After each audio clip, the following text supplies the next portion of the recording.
Welcome to this lesson on the normal distribution. Today, we will explore the fundamental properties of this essential statistical concept. By the end of this video, you will understand the shape and characteristics that define the normal curve. First, let us define what it is. You might hear it called the Gaussian distribution. It is arguably the most important distribution in the entire field of statistics because it describes so many natural phenomena like population heights or test scores. It is primarily used to model continuous data. The most recognizable feature is its shape. We call it a bell curve.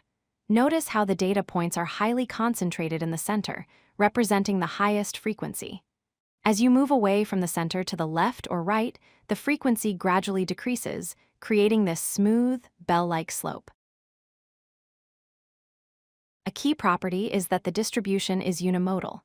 This means it has exactly one single peak or mode. The highest point of the curve represents the most frequent value in your dataset.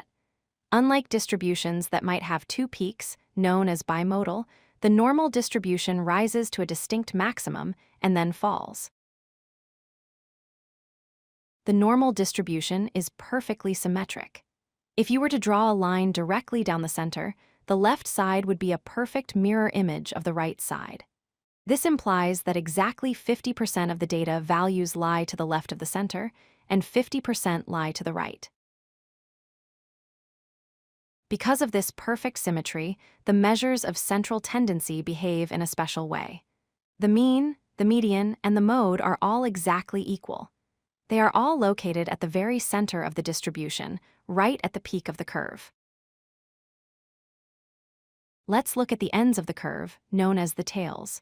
The normal curve is asymptotic to the horizontal axis. This means that as you go further and further to the left or right, the curve gets closer and closer to the baseline but never actually touches it. Theoretically, it extends infinitely in both directions.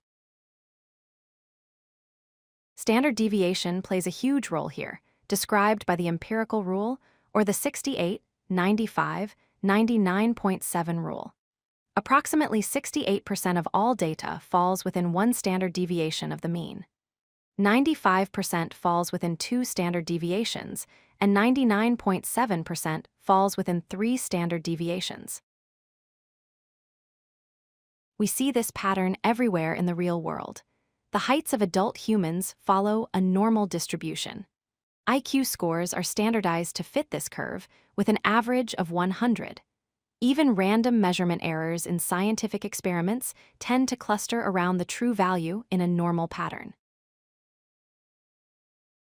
To wrap up, remember these key properties. The normal distribution is a symmetric, bell-shaped curve. It is unimodal with one peak. The mean, median, and mode are all equal. And finally, its tails are asymptotic, extending infinitely without touching the axis. Thank you for watching. If you like this video, hit that like button and don't forget to subscribe. Visit codelucky.com for more such useful content.